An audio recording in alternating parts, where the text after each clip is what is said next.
بسم اللہ الرحمن الرحیم۔ السلام علیکم ورحمۃ اللہ وبرکاتہ۔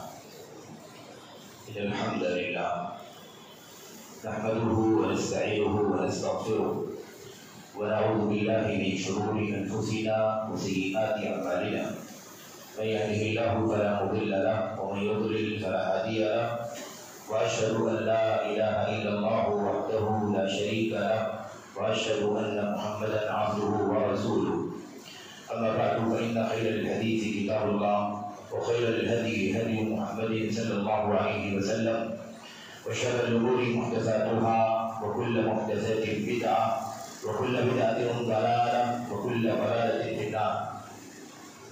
اعوذ بالله من الشيطان الرجيم، بسم الله الرحمن الرحيم۔ ومن يشاقق الرسول من بعد ما تبين له الهدى ويتبع غير سبيل المؤمنين نوله ما تولى ونصله جهنم وساءت مصيرا۔ وقال سبحانه وتعالى قل هذه سبيلي أدعو إلى الله على بصيرة أنا ومن اتبعني وسبحان الله وما أنا من المشركين۔ وقال النبي صلى الله عليه وسلم لا يزال الناس بخير ما دام فيهم من رآني وصاحبني وقال صلى الله عليه وسلم ولا يزال الناس بخير ما دام فيهم من رآني وصاحب من صاحبني والله لا يزال الناس بخير ما دام فيهم من رآني وصاحب من صاحبني اور كما جاء عن النبي صلی اللہ علیہ وسلم۔ ضلعی جمعیت اہل حدیث شعلہ پور کے قابل احترام اراکین ذمہ داران،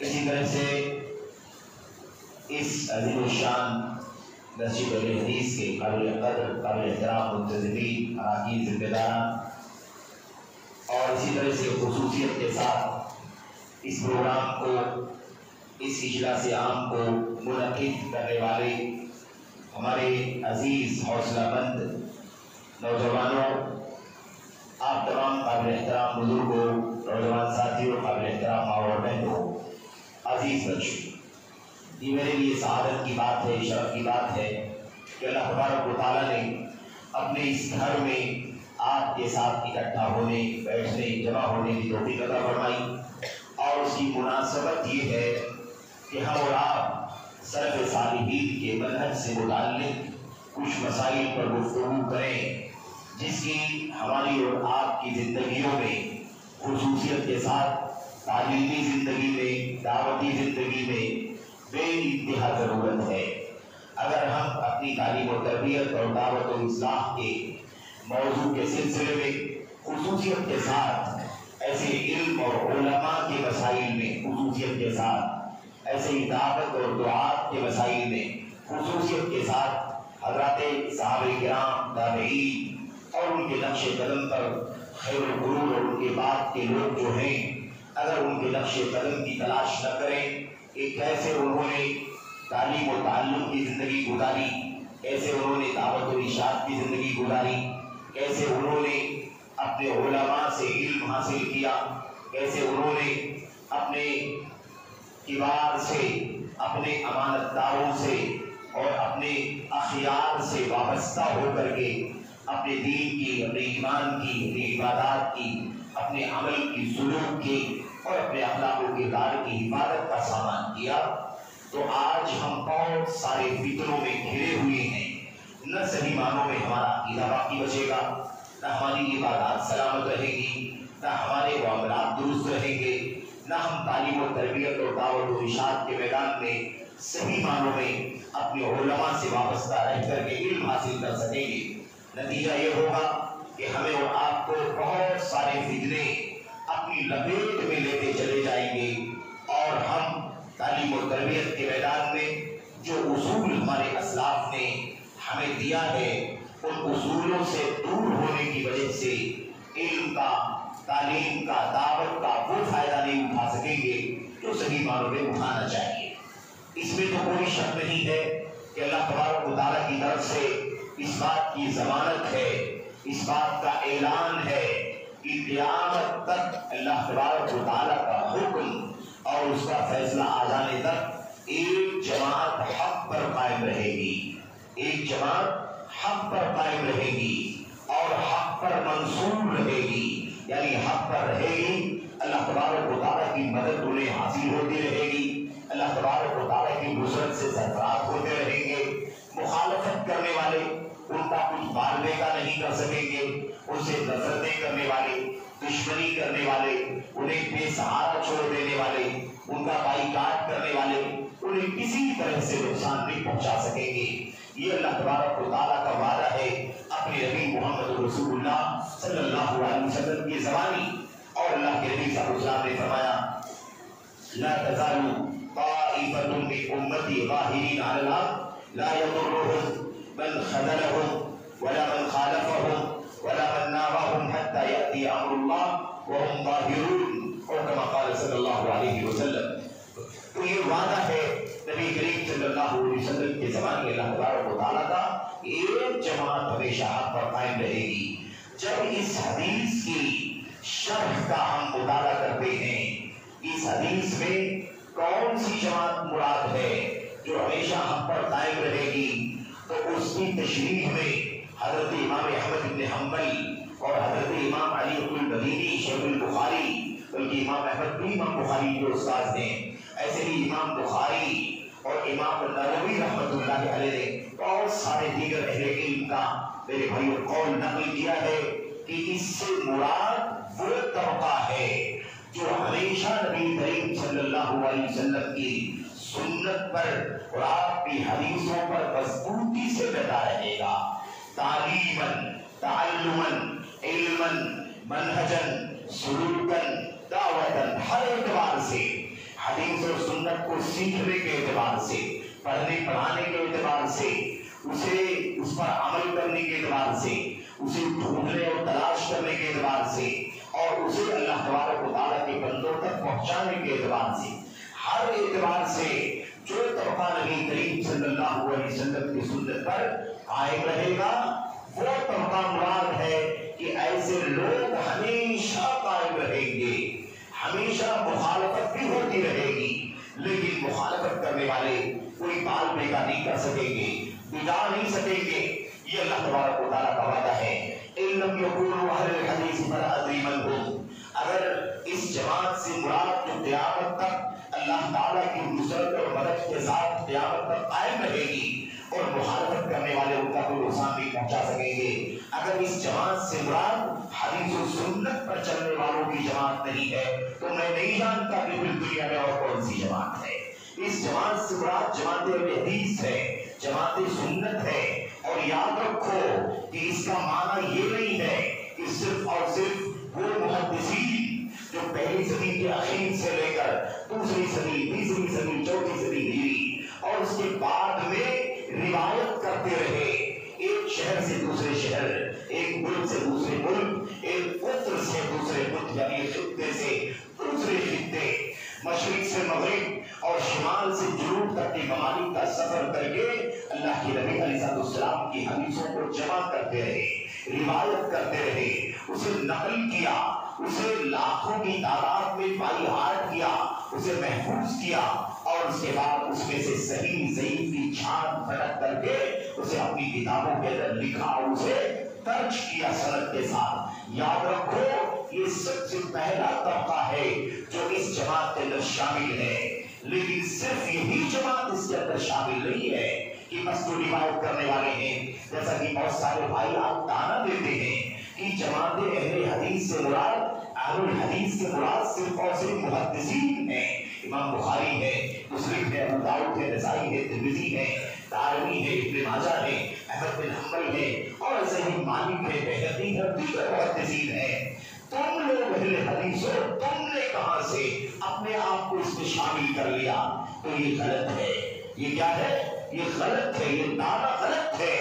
اس سے مراد جو جماعت ہمیشہ حق پر قائم رہے گی، اس سے مراد صرف محدثین کی جماعت نہیں ہے، بلکہ اس سے مراد جیسا کہ شیخ الاسلام علامہ ابن تیمیہ رحمۃ اللہ علیہ نے اپنی کتاب جامع المسائل کے اندر، اور ایسے ہی اپنی کتاب مجموع الفتاوی کے اندر، اور اپنی دیگر کتابوں کے اندر بڑی وضاحت سے لکھا کہ اس سے صرف اور صرف روایت کرنے والے محدثین مراد نہیں ہے، بلکہ ہر دور میں حدیث و سنت کو پڑھنے والے، اس کی روایت کرنے والے، اسے کتابوں میں لکھنے والے، اس کی شرح کرنے والے، اس کو پڑھنے پڑھانے سیکھنے سکھانے کی مجلسیں اور علمی حلقات منعقد کرنے والے، اور پھر اسے لوگ اس پر عمل کرنے والے، ایمان کا مسئلہ ہو، عقیدے کا مسئلہ ہو، عبادات کا مسئلہ ہو، حلال و حرام کا مسئلہ ہو، حکومت کا سیاست کا مسئلہ ہو، شادی بیاہ نکاح طلاق کا مسئلہ ہو، کھانے پینے اٹھنے جاگنے سونے کے مسائل کا مسئلہ ہو، ہر زندگی کے تمام تر مسائل میں اس حدیث و سنت کو ڈھونڈنے والے، اس کی تلاش کرنے والے، ہر مسئلے میں یہ لوگ، اور پھر اس کی دعوت دینے والے، گالیاں سن کے بھی دعوت دینے والے، گردے گندے سن کر کے بھی دعوت دینے والے، حکومتوں میں چھوٹی سچی شکایتیں کرنے والوں کی شکایتوں کے باوجود بھی دعوت دینے والے، اور ہر طرح سے داخلی خارجی مخالفین کے اس سازشوں اور پروپیگنڈوں کے باوجود بھی اس پر ڈٹ کر کے دعوت دینے والے، یہ سب کے سب اس جماعت میں شامل ہیں جو قیامت تک اللہ کی مدد کے ساتھ باقی ہے۔ یہ ہے بشارت، یہ ہے بشارت۔ اب جس نقش قدم سے اس کی شروعات ہوئی ہے، حضرات صحابہ کرام کے اور امت کے آخری فرد تک سب کے امام، سب کے رسوا اور سب کے امام اور قائد حضرت امام الرسول محمد رسول اللہ صلی اللہ علیہ وسلم، وہاں سے لے کر آپ کے صحابہ کرام ابو بکر عمر اور یہ خلفائے اربعہ اور یہ بقیہ 6 جو عشر مبشرہ کے ہیں، اور پھر صحابیات، پھر اہل بدر، اہل بیت رضوان اور سارے صحابہ کرام، وہاں سے شروع ہو کر تابعین کا طبقہ، تابعین کا طبقہ، یہ سب کے سب پہلے طبقے کے لوگ ہیں جن کو قرون ثلاثہ کہا جاتا ہے، جنہیں قرون مفضلہ کہا جاتا ہے، فضیلت والی صدیاں، فضیلت والی صدیاں، خیر اور بھلائی کی شہادت پانے والی صدیاں، یہاں سے ان کی شروعات ہوتی ہے، اور جو لوگ بھی ان کے نقش قدم پر چلے قیامت کی صبح تک سب کے سب اسی جماعت کے افراد مانے جائیں گے۔ ایک بات ذہن میں ضرور رہے، پھر ہم انشاءاللہ تبارک و تعالیٰ ان موضوعات پر براہ راست داخل ہو جاتے ہیں۔ دیکھیں سلف کا جو لفظ ہے نا، سلف، اور جن کے منہج کی بات کرتے ہیں، جن کے منہج کی یعنی جن کے راستے کی بات ہم کرنے کے لیے بیٹھے ہوئے ہیں، اپنی تعلیم و تربیت اور دعوت اور علم کے ماحول میں سلف صالحین کے منہج کو سمجھنا اور اس کے مطابق عمل کرنا ضروری ہے، اس پر گفتگو ہوئی ہے انشاءاللہ تبارک و تعالیٰ۔ جب سلف کہا جائے تو اصل کے اعتبار سے اس سے مراد صحابہ کرام ہے، اصل کے اعتبار سے ایک دم بنیادی طور پر کون مراد ہے؟ صحابہ کرام، انصار اور ایسے ہی مہاجرین، انصار و مہاجرین، اولین سابقین اولین مہاجرین و انصار، یہ طبقہ صحابہ کرام کا بلا کسی ٹرم اور کنڈیشن کے، بلا کسی ٹرم اور کنڈیشن، کوئی شرط نہیں ہے، بس صحابی ہے تو ہمارا امام ہے، ہمارا سلف ہے، ہمارا اسوہ ہے، ہمارا قائد ہے، اس نے زیادہ زندگی گزاری نبی کے ساتھ، کم زندگی گزاری نبی کے ساتھ، ایک جھلک دیکھا صحابیت کے شرف کے اعتبار سے وہ سلف کے آغاز کے لوگ ہیں، وہیں سے سلفیت کی شروعات ہوتی ہے، اور کوئی شرط نہیں ہے، ان کے بعد کے طبقے شرط کے ساتھ سلفی ہیں، ان کے بعد کے طبقے شرط کے ساتھ، کنڈیشن کے ساتھ کیا ہے؟ سلفی ہیں۔ وہ شرط کیا ہے؟ وہ آیت کریمہ آپ کے ذہن میں رہنی چاہیے۔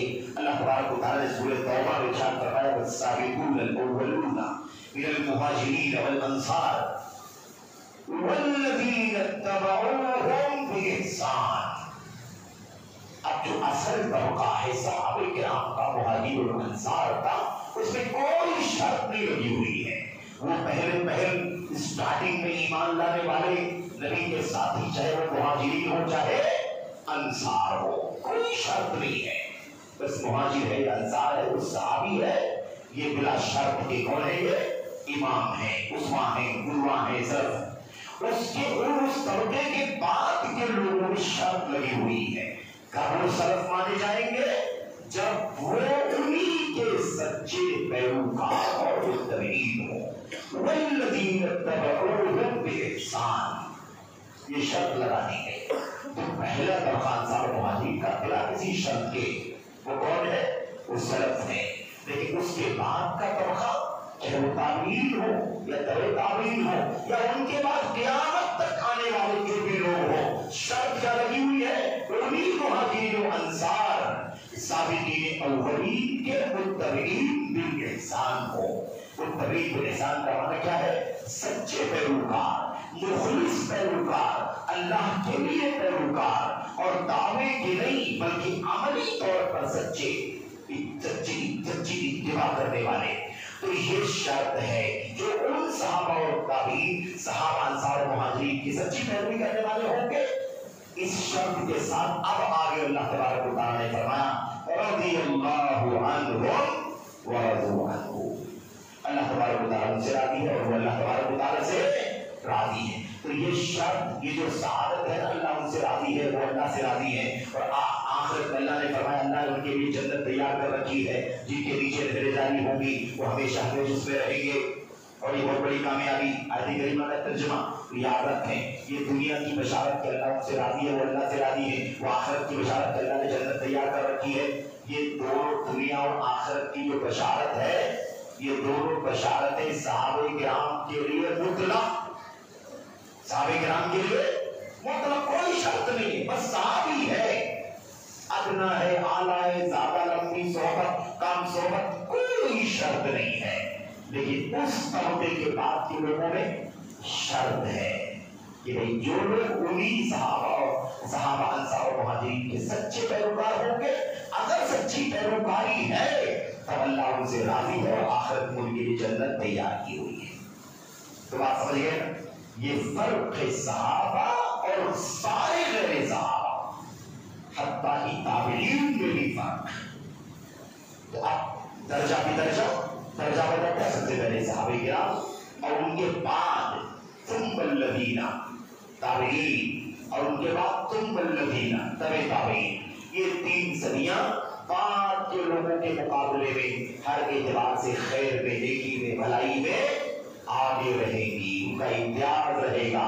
اس کے بعد جو بھی ان کی سچی پیروی کریں گے۔ بہرحال میرے بھائیوں، تو اب یہ جو صحابہ کا راستہ ہے، اسے بھی کبھی کہا جاتا ہے صحابہ کا منہج، اور کبھی کہہ دیا جاتا ہے سلف کا منہج، اور کبھی کہہ دیا جاتا ہے صحابہ تابعین تبع تابعین کا منہج، اور کبھی کہہ دیا جاتا ہے قرون ثلاثہ کا منہج، اور کبھی کہہ دیا جاتا ہے قرون مفضلہ کا منہج۔ اس طرح کی تعبیرات سے کبھی کوئی کنفیوژن نہیں ہونی چاہیے۔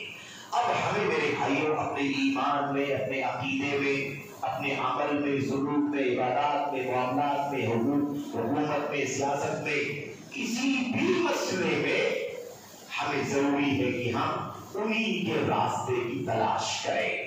اب آج نبوت کا سلسلہ ختم ہو گیا، نبوت کا سلسلہ، رسالت کا سلسلہ ختم ہو گیا۔ آخری نبی خاتم الرسول علیہ السلام کے ذریعے سے اللہ تعالیٰ نے سلسلے نبوت کو، رسالت کو بند کر دیا، لیکن انسانیت کا سلسلہ جاری ہے، دنیا قائم ہے، لوگ پیدا ہو رہے ہیں، انسانیت کی تعداد مزید ابھی اس کا سلسلہ چل رہا ہے، لوگوں کی وفیات بھی ہو رہی ہے، اور آگے بہت ساری نسلوں کا سلسلہ بھی جاری ہے۔ تو ظاہر سی بات ہے جب تک قیامت نہیں آتی تب تک دین کون سا رائج رہے گا؟ اللہ کا دین، قرآن کا دین، سنت کا دین، اسلام ہی عمل میں رہے گا، معمول بھی رہے گا، اسی کو جاری ساری نافذ رہنا ہے۔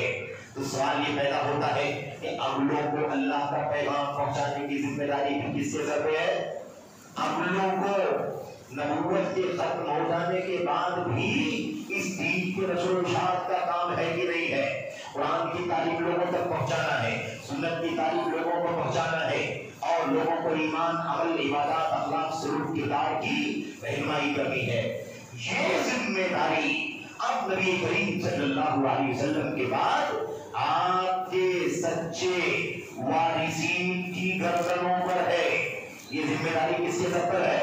نبی کریم صلی اللہ علیہ وسلم کے سچے وارثین کی گردنوں پر یہ ذمہ داری ہے۔ العلماء ورثۃ الانبیاء، العلماء ورثۃ الانبیاء وان الانبیاء لم يورثوا دینارا ولا درہما وانما ورثوا العلم فمن اخذه اخذ بحظ وافر۔ اللہ کے نبی صلی اللہ علیہ وسلم نے فرمایا کہ علماء جو ہے نا یہ نبیوں کے وارثین ہیں۔ علماء سے مراد کون سے علماء؟ جو اسی وراثت کو حاصل کرنے والے ہیں جو وراثت نبی نے چھوڑی ہے۔ نبیوں نے کون سی وراثت چھوڑی ہے؟ علم وحی کی وراثت۔ وراثت کیا چھوڑی؟ علم وحی کی وراثت۔ وحی جو اللہ تبارک و تعالیٰ کی طرف سے اترتی تھی نبیوں کے اوپر، رسولوں کے اوپر، اسی کو چھوڑا ہے۔ ہمارے آخری نبی محمد رسول اللہ صلی اللہ علیہ وسلم نے وراثت کی قرآن اور اس کے بعد قرآن کریم کا بیان، تفسیر، شرح، اس کی وضاحت، اس کی قولی تشریح، عملی تشریح، تقریری تشریح، فتاوی، فقہ، مسائل، فیصلے، ان تمام شکلوں میں اللہ کے نبی علیہ السلام نے علم وحی کی وراثت چھوڑی ہے۔